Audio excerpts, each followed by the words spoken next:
किया होगा कि हम पकड़ न जाएं। जब चोर पकड़ता है तो भगवान की याद आती है।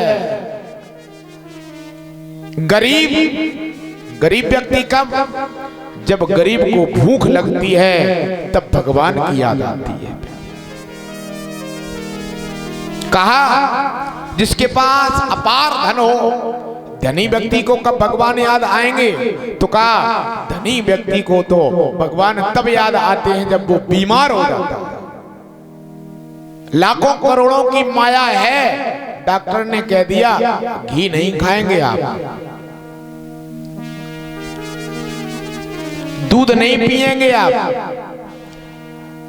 तेल नहीं खाएंगे, तली हुई सब्जी नहीं खाएंगे, बस लौकी को उबालो और थोड़ा सा सेंधा नमक मिलाओ और उससे ही रोटी खाओ।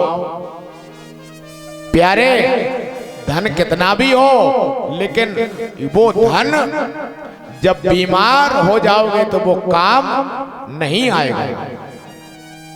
और कंजूस, धनी को तो बीमार होने पर भगवान याद आते हैं, और कंजूस को कब याद आते हैं? कंजूस को भगवान तब याद आते हैं जब उसने एक एक रुपए करके जोड़ करके अपने रुपयों को रखा और रुपया उसके खो जाए, रुपया खो जाए, देखो कंजूस को भगवान याद आएंगे। किसान को कब भगवान याद आते हैं, तो कहा किसान को फसल खड़ी हो और वर्षा ना हो रही हो, फसल खड़ी हो पानी के लिए और बारिश ना हो रही हो, तब किसान को भगवान की याद आती है। मुसाफिर को भगवान की याद कब आती है? मुसाफिर, यहां से हम चले कि हमें दिल्ली जाना है और हमारे पास टिकट हो रेलवे का, और हमारे पहुंचते पहुंचते आंखों के सामने से ट्रेन छूट जाए, तब भगवान याद आएंगे, हे भगवान थोड़ी देर रुक जाए, ये थोड़ी देर रुक जाए। मुसाफिर को सफर के समय, व्यापारी को नुकसान के समय, जब फायदा होगा व्यापारी को तो भगवान याद नहीं आएंगे, और जैसे ही थोड़ा नुकसान हुआ तो हे भगवान तुमने क्या कर दिया। विद्यार्थी को पूरी साल भगवान से कोई मतलब नहीं, और जैसे ही परीक्षा आई तो हे भगवान हमें पास कर देना। हाँ, विद्यार्थी को परीक्षा के समय, और राजनीतिक नेता को, हाँ ऐसा नहीं कि नेता को भगवान की याद ना आती हो, नेता को तब याद आती है जब डिब्बा में मत बंद हो और बस खुलने का समय आने वाला हो, फिर देखो महाराज, हाँ तुम अनुष्ठान पे बैठ जाओ, महाराज अनुष्ठान पे बैठ जाओ, बगलामुखी करो, महामृत्युंजय करो, सतचंडी करो, लक्षचंडी करो, काय करो, हमें बड़ा डर है कहीं हम हार न जाएं। हाँ,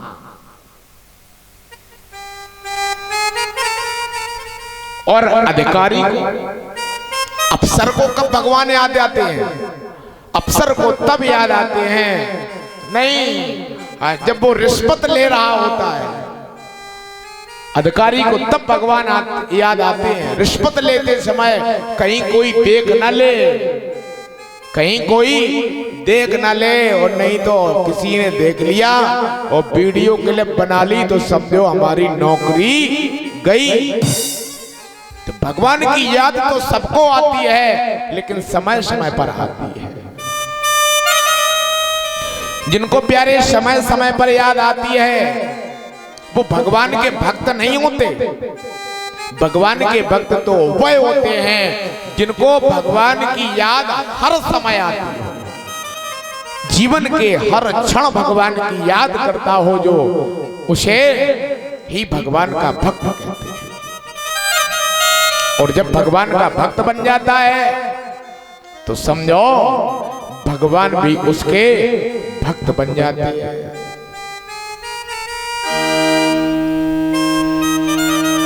यदि भगवान भक्त वत्सल न होते तो मैंने कल सायंकालीन की बेला में जो कथा का श्रवण कराया, रुक्मिणी मैया ने कन्हैया को देखा नहीं था, कन्हैया ने मैया को नहीं देखा था, लेकिन पत्र लिख करके पहुंचा दिया। पत्र पढ़ करके भगवान अपने रथ पर आरूढ़ होकर के अपनी भक्ता रुक्मिणी के लिए द्वारका से विदर्भ देश पहुंच गए और साथ में लाए और पाणी ग्रह संस्कार करवाया। पाणी ग्रह संस्कार हो गया। अब तो परमात्मा कन्हैया के एक पुत्र हुआ है, एक पुत्र हुआ। और ये पुत्र कौन है? मैंने कल आप लोगों को कथा में बताया था, ये वही कामदेव पुत्र बन करके आया है जो रास लीला के समय भगवान से शर्त हार गया था। तो इसने स्वीकार कर लिया, परमात्मा आप विजयी, आप पिता और हम पुत्र बने। आज ये पुत्र बन करके कन्हैया के यहां आया है। तो सुखदेव स्वामी ने संकेत किया, क्या? कामास्तु वासुदेवांसो जगधा प्राग रुद्रमण्युना। कामदेव भगवान वासुदेव के ही अंश हैं। वे पहले रुद्र भगवान की क्रोधाग्नि से हो गए थे भस्म, तो रति मैया पहुंच गई, भोले बाबा के समीप निवेदन किया, प्रार्थना की। तो भोले बाबा ने कहा कि ये जो तुम्हारे पति को हमने भस्म किया है, ये द्वापर युग में जब कन्हैया जन्म लेंगे, उनके यहाँ पुत्र के रूप में जब अवतार लेंगे, तब ये सशरीर तुम्हें प्राप्त हो जाएंगे। कृष्ण तनय हुई है पति तोरा। आज वही कामदेव कन्हैया के पुत्र बनकर किया। व्यास भगवान लिखते हैं, सा एव जातो वैदर्भ्याम कृष्ण वीर समुद्भवा प्रद्युम्न इति विख्याता शर्वतो नवमा पितुः। नाम रखा गया प्रद्युम्न। और जैसे ही इनका जन्म हुआ तो व्यास भगवान लिखते हैं, सूतिका ग्रह से इनको चुरा लिया गया, हरण कर लिया गया। जब हरण कर लिया गया सूतिका ग्रह से, किसने? शंबरासुर ने हरण कर लिया, क्योंकि इसे पता है कि कन्हैया का पुत्र ही हमारा काल है, हमारा वध करेगा। तो कहा ये अभी अभी का बच्चा है, तो हम इसको अभी समाप्त कर दें। कर लिया हरण और ले जाकर के समुद्र में दिया फेंक। विधाता की गति बड़ी निर्मल होती है, बड़ी न्यारी होती है। उस बालक को एक मछली ने लिया निगल। वह मछली मछुआरे के द्वारा जाल में फंसाई गई और कहां पहुंच गई? मछुआरा लेकर के मछली शंबरासुर के दरबार में पहुंचा, मछली को दिया, इनाम पाया और वो मछली रसोई घर में पहुंच गई। जैसे ही रसोइये ने उस मछली को काटा, उसमें प्रद्युम्न जी महाराज मिल गए। उसके कोई संतान नहीं थी। बड़ा प्यारा बालक देखा, अपने पास किसी को नहीं बताया। धीरे धीरे प्रद्युम्न जी महाराज बड़े हुए और शंबरासुर का वध किया। और वध करने के बाद आज कन्हैया दरबार में बैठे हैं और इधर प्रद्युम्न जी महाराज लौट करके आए हैं। रुक्मिणी मैया ने अपने सबसे ऊंची अट्टालिका पर खड़े होकर के देखा तो समझ नहीं पाएंगे ये प्रद्युम्न जी हमारे ही पुत्र हैं। उन्हें भी ऐसा लगा कि ये हमें लगता है हमारा कन्हैया ही है। इतने कन्हैया की बिल्कुल समकक्ष सुंदरता है, हाँ सहसा तो कोई पहचान ही नहीं पाएगा। जैसे हमारे राम जी और भरत जी को जल्दी से कोई नहीं पहचान पाता था कि राम कौन है और भरत कौन है, लक्ष्मण कौन है और शत्रुघ्न कौन। क्यों?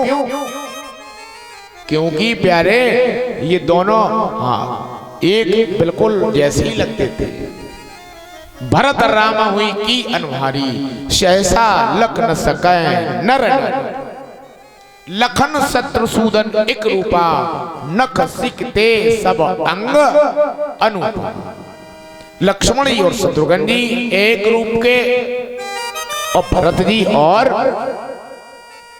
राम जी महाराज एक रूप। अच्छा, अब एक रूप के ये क्यों भाई अलग अलग हो जाते? द्वापर में भी तो आए हैं कन्हैया बलदाऊ भैया, लेकिन एक रूप के नहीं है। लेकिन आज भरत जी और राम जी एक रूप के हैं। प्यारे, हम थोड़ा आप लोगों को रामचरितमानस की ओर ले चले, रामचरितमानस के उस प्रसंग की ओर ले चले। मनु और शत्रुपा तपस्या कर रहे हैं। तपस्या करते करते भगवान ने प्रकट होकर के वरदान मांगने के लिए कहा। जैसे ही वरदान मांगने के लिए कहा, अब इन्होंने कहा तो हम मांगे, तो मांगे क्या भगवान से? क्या मांगे? मनु महाराज मांग नहीं पा रहे, कुछ कह नहीं पा रहे। तो भगवान ने सोच लिया, हमें लगता मनु महाराज अपने मन से कुछ मांग नहीं पाएंगे, तो अपने भक्त का कुछ सहयोग कर दें। तो भगवान ने क्या कहा? भगवान कह रहे हैं, और सकुच बिहाए मांगे नृप मोई। सकुच बिहाए मांगे सकुच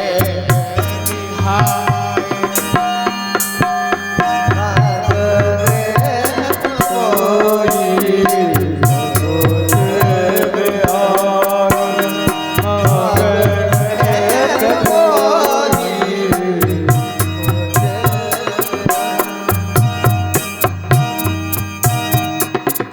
सकुच बिहाय मांग नृप मोही। अरे अपनी सकुचता को त्याग करके मुझे ही क्यों नहीं मांग लेते?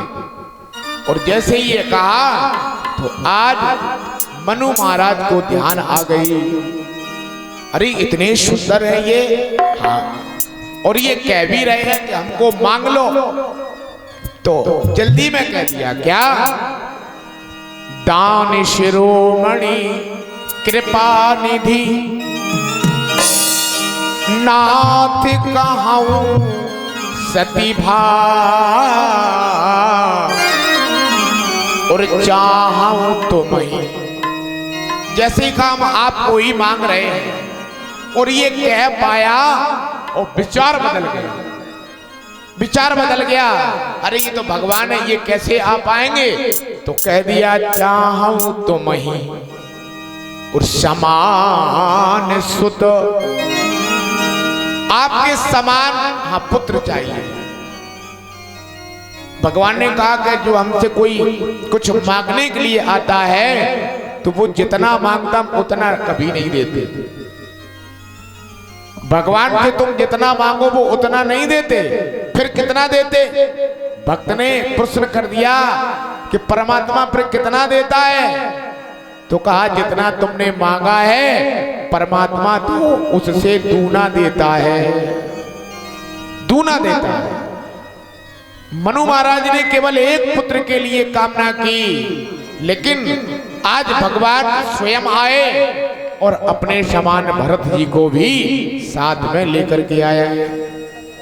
और हकीकत तो यह है कि भगवान से कभी कुछ मांगना नहीं चाहिए। और यदि तुम मांग रहे हो तो इसमें अपनी तो नहीं, हमारे हिसाब से तो हाँ ये भगवान की ही आप बेइज्जती कर रहे हो। भगवान से मांग करके भगवान को छोटा कर रहे हो। अरे वो दयालु है, कृपालु है, करुणा सागर है, संसार का पालन करता है, क्या वो परम पिता ये नहीं जानता हमारे बालक को किस चीज की आवश्यकता है?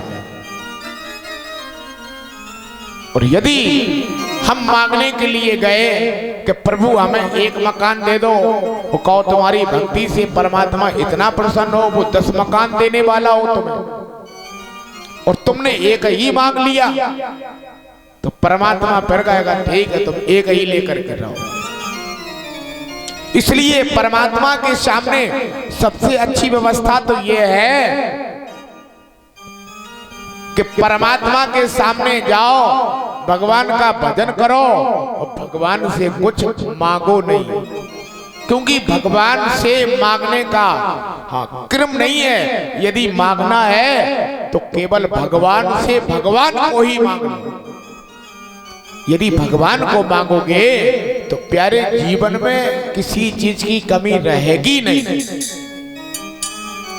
और भगवान से यदि वस्तुएं मांगोगे तो सारे जीवन कमी की पूर्ति होगी, बनी रहेगी कभी। आज ये नहीं है तो भगवान ने ये दे दिया, कल वो नहीं है वो दे दिया, परसों ये नहीं है।